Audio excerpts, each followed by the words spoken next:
ketika di lapangan. Mungkin uh, ini bisa juga untuk Bang apa langsung ke Bang Barita aja lah ya untuk merespon.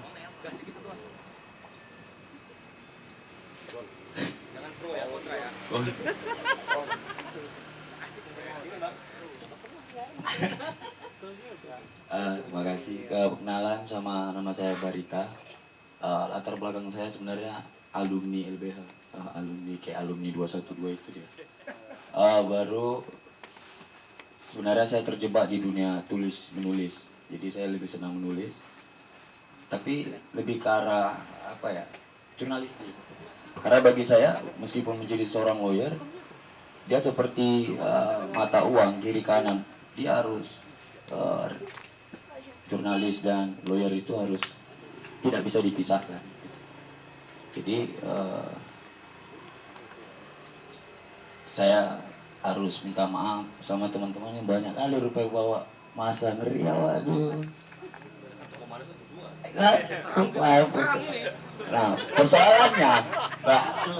persoalannya, aku datang atas kesadaran individu bukan golongan. Nah, itu dan itu yang ku sampaikan kepada teman-teman di Masasi.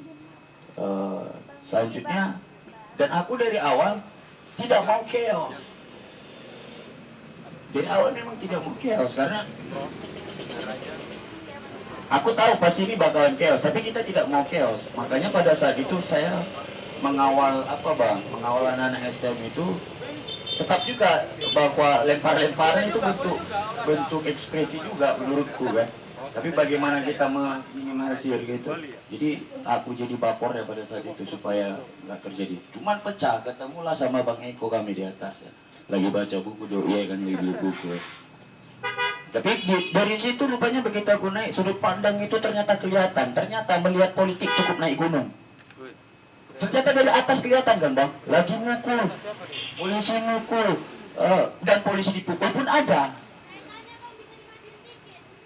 Dimundurin boleh? Bentar ya Bu. Bentar ya Bu. Represif kali itu. Dulu. Sebentar. Mobilnya masih baru. Bukan. Jelas, simak tembak itu.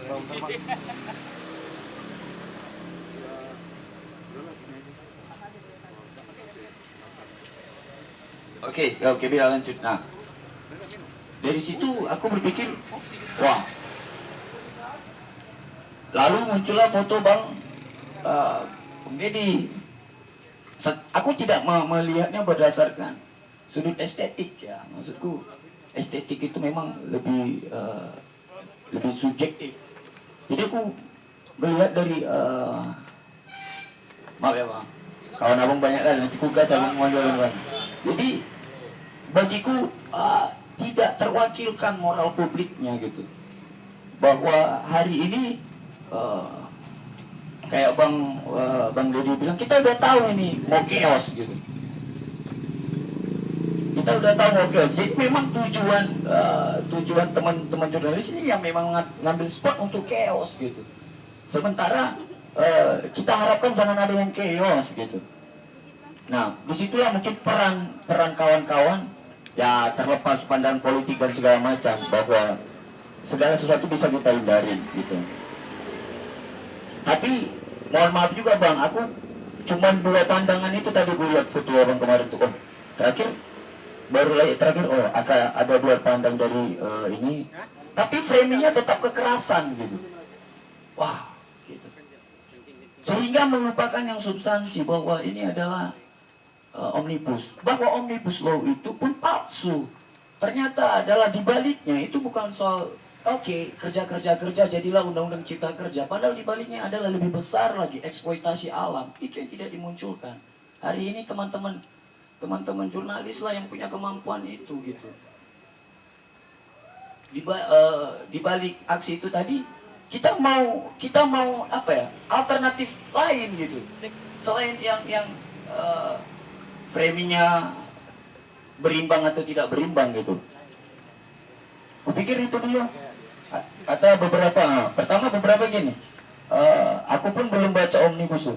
Gak perlu dibaca Bang, orang semuanya cece gitu. Dari awal dari cece gitu. Ya kita tahu siapa pelakunya.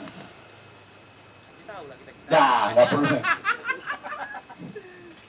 Maksudku keberimbangan itu bukan dari sudut ininya, sudut estetik atau katakanlah etika ya, udah batas etika, tapi moral publiknya, ayo sense bahwa di baliknya itu harus diceritakan juga. Makanya aku tadi, oke, udah tahu nih, udah diceritakan ternyata di balik itu ada satu password yang disampaikan Bang Deddy. Sebenarnya sebelumnya kami udah diskusi bertiga, dia ngasih password, ternyata polisi bilang ke temannya, dia bilang apa?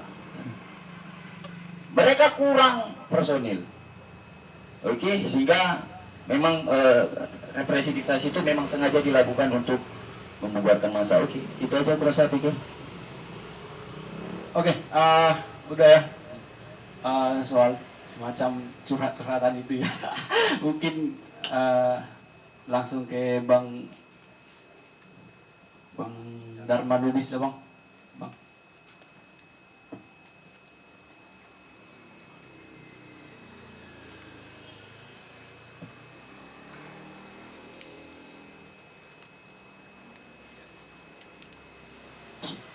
Ya, terima kasih.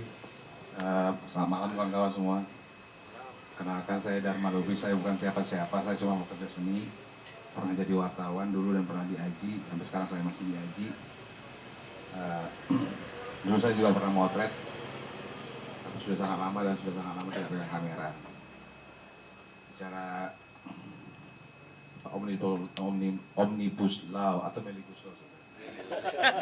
Keturunannya. Omnibus Law in my eyes. Ya aku nggak pernah lihat dokumennya, cuma mau bilang itu Omnibus Law in my eyes gitu. Yang aku lihat adalah kemarahan dalam bentuk foto-foto yang dilakukan oleh Deddy dalam pameran itu. Nah, kemarahan dalam foto itu menggambarkan bagaimana rakyat Indonesia itu marah. Ketika Deddy mengatakan sudah sebelum tanggal 8 mereka sudah terima informasi bakal ada terjadi chaos, berarti sebelumnya sudah ada dong informasi-informasi lainnya gitu.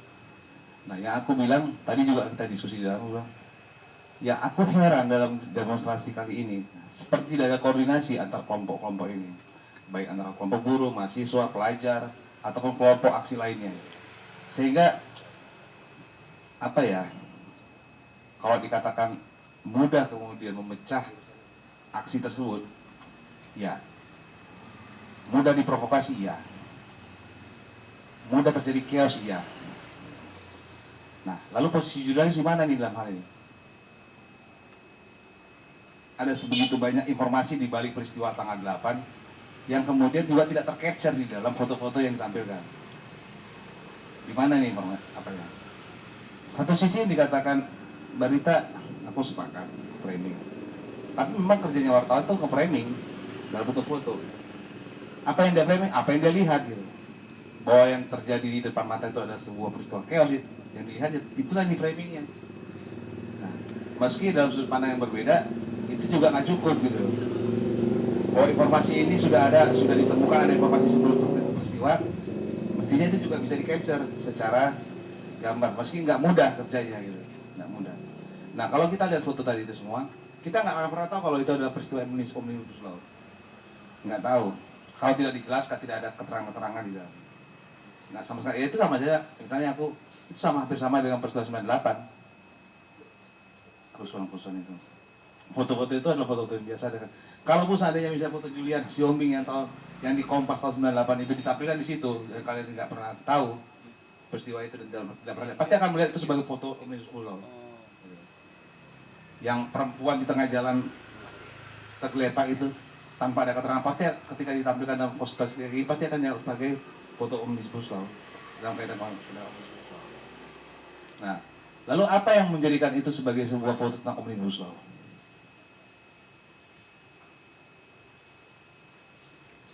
Keterangan-keterangannya nggak lebih, caption lah gitu. Nah, di situ soal kejelian. Ya, foto itu beda dengan audiovisual. Kalau audiovisual ada suara, gitu. Ada audio yang kemudian bisa bergerak. Kalau foto kan tidak.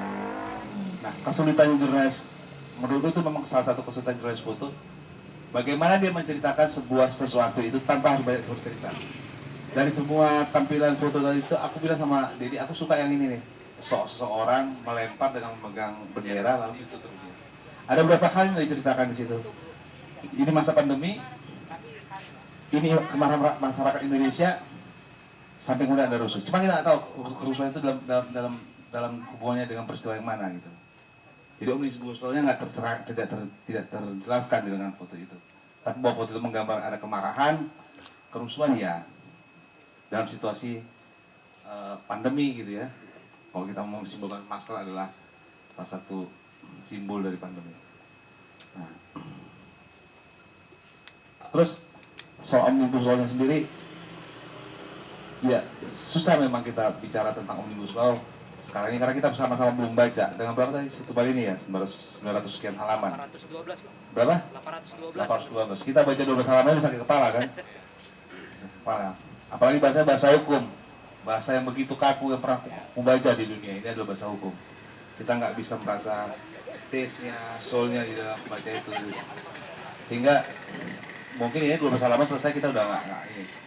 Jadi Omnibus Law itu memang kapal keruk lah kalau dalam hukum, yang kemudian para praktisi hukum harus jauh lebih jeli untuk kemudian dari sekian banyak undang-undang yang disatukan, sebetulnya jualannya mana nih? Apakah undang-undang pekerja, apakah lingkungan hidup, atau mana? Kalau wartawan itu atau jurnalis seperti itu cuma penyambung lidah sebetulnya. Dia menjembatani komunikasi antara masyarakat dengan target group dari yang mau disasar, atau penerima pesannya siapa? Pemerintah. Aku kira itu sih sebagai pemantik diskusi kita. Nanti kita bisa tidak lanjut dengan yang lain. Makasih. Oke, artinya dari tadi udah ada semacam apa ya pendapat dari Bang Dharma soal melihat